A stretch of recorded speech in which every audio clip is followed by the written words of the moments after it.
Welcome everybody to the Week in Review, episode 234, where we go over Raw and SmackDown in a WWE action figure setup style. We're going to start off with Monday Night Raw, which was absolutely insane, ending with a crazy title change. I will talk about it in a few here. About halfway through the video, we're going to be jumping into SmackDown. Without further ado, let's jump into Raw. We opened up the show with Mr. Sami Zayn. Sami Zayn coming out with mixed emotions, of course, because Kevin Owens was traded to SmackDown, and the reason for that is Mr. Jey Uso. He gets interrupted by the Judgment Day, and Sami Zayn's all caught up in his emotions, and it didn't help that it was about to be 4-on-1. They were all jumping up on the apron, Shield style. They were about to jump Sami Zayn, and here comes Jey Uso. Jey Uso runs down with weapons, 2 steel chairs. He has one in his hand. He hands one to Sami Zayn. The Judgment Day sort of run away. They hightail, and then Sami Zayn drops the chair and then exits the ring and doesn't even acknowledge Jey Uso. I'm like, bro, he literally just saved you from a 4-on-1 beatdown. How are you going to be salty right now? He just saved you, and it's Jey Uso. That's your dog, bro. But then later backstage, Sami Zayn apologized to Jey Uso and said, yeah, I'm caught up in my emotions. My apologies, dude. But is this planting the seeds for maybe like a Sami Zayn heel turn or something? Like, bro, I don't know what's going on. But yeah, it was cool to see Jey and Sami back in the same ring. That's awesome. Ricochet went 1-on-1 with Shinsuke Nakamura in this short little end to a storyline. I would assume this was a Falls Count Anywhere match, and my God, the Falls Count Anywhere match stipulations are just so freaking awesome. Ricochet literally did a moonsault in the crowd off of one of the the banisters down into the entrance walkway and landed on Shinsuke Nakamura and security guards. I'm like, oh my God, Ricochet, you're actually insane. Because his vantage point, it had to have felt like he was probably like 30 feet in the air when he actually wasn't, but he was still freaking high. Jumps off them like, holy cow, Ricochet, you're actually insane. He eventually went through a table, and then Nakamura was able to hit the Kinshasa and get a little redemption from his loss that he took at Fastlane when he lost to Seth Rollins for the world title. So this was just a way for Nakamura to bounce back, I guess. Unfortunately, Ricochet did have to take the L, though. But once again, I really enjoyed this match. One of the best matches on this show. Speaking of not one of the best matches on the show, Natalya. As you guys know how I feel about Natalya. I mean, yeah, okay, she's a legend, she's a veteran, but oh my gosh, dude, she's so annoying. I am not a fan of Natalya. Never have been. She went up against Piper Niven, 1-on-1. This match was mid. Piper Niven just basically landed on her as she was sitting down, and then it was over. It was a little standing crossbody, 1, 2, 3, and then Chelsea and Piper, they're over Natalya. Natalya looks to like fight back, but it doesn't really work out. They start beating her down 2-on-1, and then here comes Natalya's little friend, I guess, even though they were frenemies just a bit ago. Tegan Nox runs down and evens up the odds for Natalya, helps her out, returns the favor, of course, but honestly, I just don't care. My God, this promo. I am so excited for their match that's going to be coming up at the Crown Jewel in Saudi Arabia. Drew McIntyre and Seth freaking Rollins. If you guys did not see this promo, you have to see it. WWE's YouTube channel, they covered it amazing. I rewatched it over there, and they did a great job editing that. Seth Rollins talked to Drew McIntyre about how he should get over the bloodline. Drew keeps talking about the bloodline, how he got screwed over in his championship matches, and Seth's like, you failed multiple times. You can't just keep blaming the bloodline. Shut up. Like, oh my gosh, this was so freaking good. And then Drew talked about how he carried the company during the pandemic era, and he did. 100% facts coming out of both of these men's mouth, and oh my gosh, I loved this promo. Was I the only one, or am I overreacting? Let me know what you thought down in the comments down below. They got me excited for the match. And then later, Drew McIntyre did approach Sami Zayn backstage. He sort of beefed with him a little bit, and then they have a match set up for next week's Monday Night Raw, which I'm looking forward to. Johnny Gargano had a match here on Monday Night Raw, and Tommaso Ciampa was not on ringside. I found this so odd. I think the excuse was that he was injured from that backstage attack in the locker room, and I'm like, bro, like, just have Ciampa out there. So Giovanni Vinci was on ringside. Ludwig's in the ring. Gargano goes for a pin, right? Here comes Giovanni Vinci. He rakes the eyes. He pokes the eyes of Gargano. Well, Gargano's going for a pinfall, and then Ludwig is able to take advantage with like a spinning DDT, which was a freaking wicked move. I love Ludwig Kaiser, by the way. I think that dude is so freaking talented, and he's such a sleeper superstar. Like, bro is so good. He's good on the mic. He's good at talking. He's good at wrestling. Like, bro is just, he's awesome. I like Ludwig Kaiser. I don't know if that's just me, but I think he's great. He was able to take the dub over Gargano, and this is really bad for Gargano, bro. Like, the crowd's already not like going big for Gargano, and like this loss is definitely not going to help him. But obviously, it's going to be more of a tag team run for Gargano once Ciampa comes back. It's going to be DIY, so hopefully they get more in like the tag team division, not singles matches. But yeah, we'll see what happens. Ripley cut a little promo before her matchup against Shayna Baszler, saying that she's basically the most dominant woman in the WWE, and then she gets gets interrupted by Shayna. They have their one-on-one match, which was actually pretty decent. I love both of these women as wrestlers. I think they're really freaking good. It gets interrupted by Nia freaking Jax. Nia Jax comes down and messes up another match. Is this like the 100th match she's messed up since she's been back? Literally. She gets interrupted by Raquel Rodriguez as Nia's about to interrupt the match, and there comes Zoe Stark. Zoe Stark runs down. It breaks out, and then this match turns into a disqualification. It's an all-out brawl that Zoe Stark was able to stand tall in. Nia Jax was taken out. Rhea was taken out. Zoe Stark on top. I thought that was really cool, and that was her return, too, from being quote-unquote injured by Natalya, which was, or not Natalya, I said Natalya, bro, Nia Jax. So yeah, Zoe Stark on top, and then Adam Pearce announced a really big fatal 5-way match that's going to be happening. Rhea Ripley, Shayna Baszler, Zoe Stark, Nia Jax, and Raquel Rodriguez for the Women's Championship at Crown Jewel. That is going to be a freaking banger. Oh my god, so many freaking kick butt women in that match. It's gonna be awesome. Bronson Reed looked to test his luck for the Intercontinental Championship when he went up against the Ring General Gunther, the longest reigning Intercontinental Champion of all time. He didn't have the title around his waist when he did the powerbomb, but I just thought I'd put it on there anyway because he looks freaking awesome. This match was amazing. Bro, they did not have me thinking Bronson was going to win. I knew Bronson wasn't going to dethrone Gunther, but it was still a kick butt match. Bronson had some great moves. He even hit the Tsunami Splash at one point. I'm like, oh my god, is Bronson actually about to win this? He didn't. Gunther was able to hit his own Tsunami Splash on Bronson Reed and then hit a powerbomb on Bronson. And the commentators kept saying like, oh, this is, he's never powerbombed anybody like that. I'm like, dude, Otis is the same size as Bronson Reed, and he's powerbombed Otis before. Like, you can't tell me this is new. Like, he's done this powerbomb to big men before. Like, I mean, yeah, it's freaking impressive, but like, don't lie. Like, we've seen him do it, you know, to big dudes. Gunther reigns supreme. He retains the Intercontinental Championship, and he is still unstoppable for real. Who's next for Gunther? It was our main event of the show, and my god, am I disappointed. Wow, heck of a match though. Priest and Finn Balor looked to regain their undisputed WWE Tag Team Championships up against Jey Uso and Cody Rhodes, our brand new, awesome, fun, new Tag Team Champions. They just won them. They literally just won them at Fastlane. Like, oh my gosh, they were so fun as Tag Team Champions. This match was great. I really enjoyed it.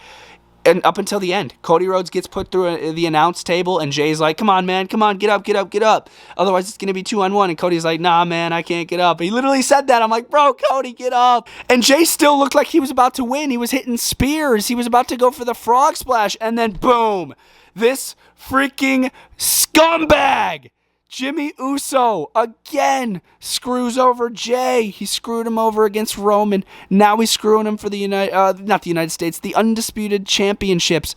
Like, what the heck? He super kicks him on the apron. Finn Balor takes advantage, hits a coup de grace on Jey Uso, and retains, or not retains, but regains the Undisputed WWE Tag Team Championships. I'm like, you've got to be freaking kidding me. What was the point of giving them the titles at Fastlane? Like, oh my gosh, it literally reminds me of Dominic's title. Like, he lost it to Trick Williams, and then he got it back. Like, they did the same thing. I'm like, what? Are they going to do that with Rhea now? Like, what is happening? Like, what? I don't know, man. Like, I loved the match. I loved the match. Jey Uso looks so good. So does Cody, bro. Them teaming together, I'm going to miss that. Like, they should literally go after those tag titles again. For real. They were such a great tag team. Just low-key disappointing. We just had this. They were just champs. Like, oh my gosh, I don't know, man. I don't know how I feel about it. We'll see what they have planned, WWE I'm talking about.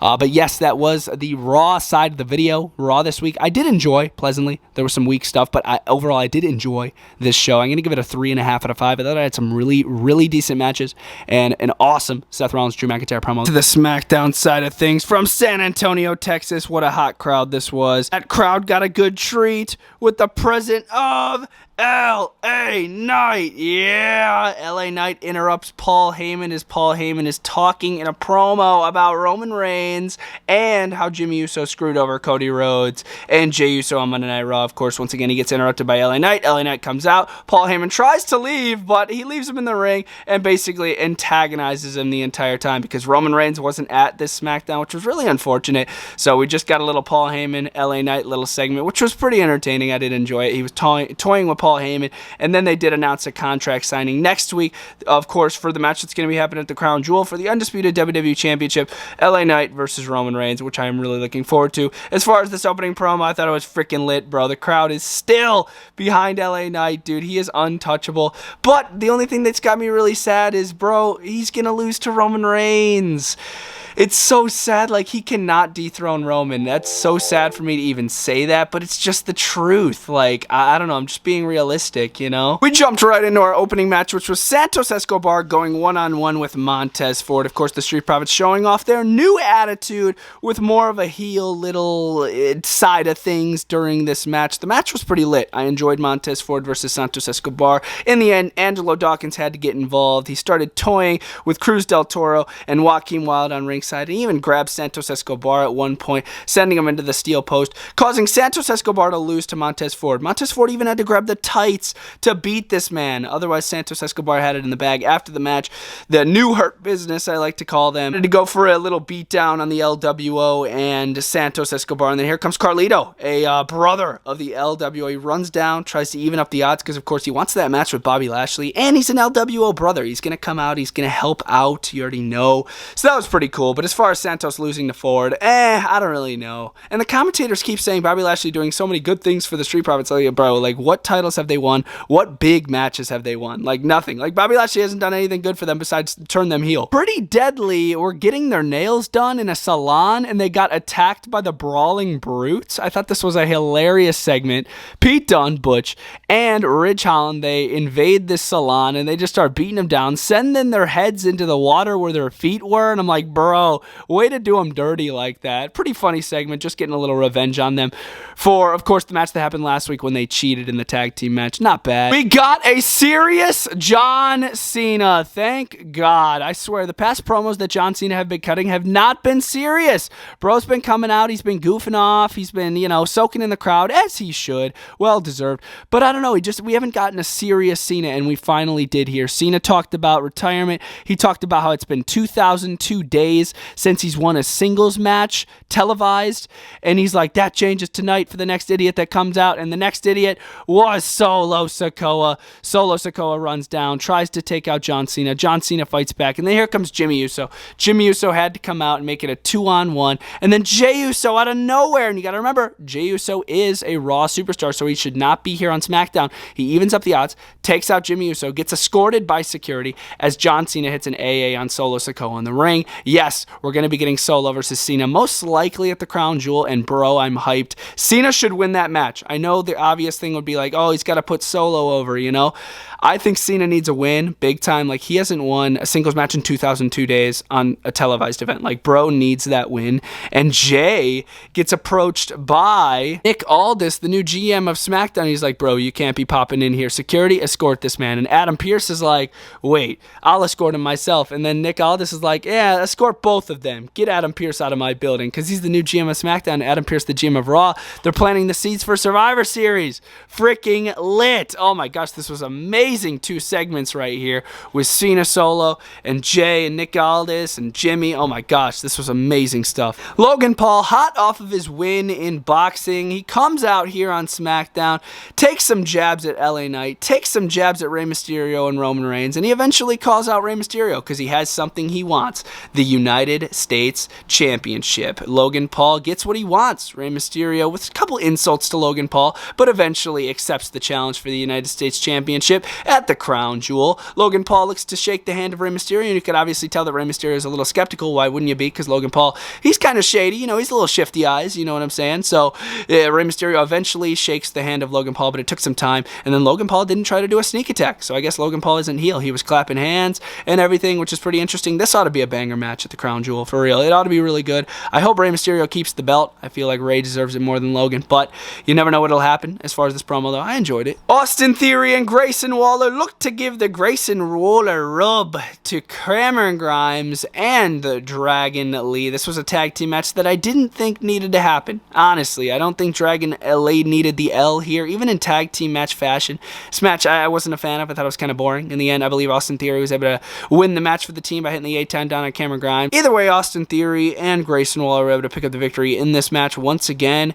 Wasn't a bad match, but like, bro, I don't think Dragon Lee needed this L for real, though. Austin Theory and Grayson Waller, though, hey, they took a dub. Why not? Kevin Owens got interviewed in the crowd before the show by Kathy Kelly, asked about the little trade. Of course, him being traded to SmackDown away from Sami Zayn. He definitely took it better than Sami Zayn did. Sami Zayn took the trade a little more harsher, but Kevin Owens is looking towards the future. He's looking towards more matches he could have. He's looking for title belts, superstars he hasn't faced, like Rey Mysterio, the Brawling Brutes. Kevin Owens is ready for this SmackDown run. Of course, it was our main event of the show, which was Charlotte going one-on-one with Io Sky for the women's freaking championship. Am I crazy, or when did Charlotte earn this championship match for real? Did she have a contenders match that I forgot about? Like, for real. As far as the match, though, I enjoyed it between Io Sky and Charlotte. In the end, Damage Control ultimately helped Io Sky win this match by distracting Charlotte, because Charlotte directed her attention toward Bayley after Charlotte literally had Io Sky pinned. Dakota Kai hands the belt to Io Sky. Charlotte goes for a spear on Io, but Io holds the belt right near her abdomen, so Charlotte spears Io and hits her head right on the title belt, causing Charlotte to lose 1, 2, 3. After the match, Damage Control weren't done. They went in for another beatdown on Charlotte Flair, and then here comes Bianca Belair. Bianca Belair is back. She evened up the odds for Charlotte Flair, helped her out. It was about to hit the KOD on Io Sky, but then Bayley broke it up, and then Bayley got the KOD from Bianca Belair. I was like, that is freaking lit. Charlotte, Bianca on top. Bianca is back. I'm excited. It is cool, bro, and I'm interested to see who Io Sky's going to face at the Crown Jewel, whether it's Bianca or another rematch with Charlotte or a triple threat. I guess we'll have to see. But yes, guys, that was SmackDown setup style. I thought SmackDown was a great show here in San Antonio, Texas. I thought the crowd was banging, bro. Great show. In the end, I'm going to give SmackDown a solid 3.5 out of 5. I'm not going to give that 100% for it because there was some weak stuff, no doubt about it, but there was some good stuff as well. So I'm going to give it a 3.5 out of 5. You guys let me know what you guys thought about both shows down in the comments below, both Raw and SmackDown, and I will see you guys next time. Bretto Live is out.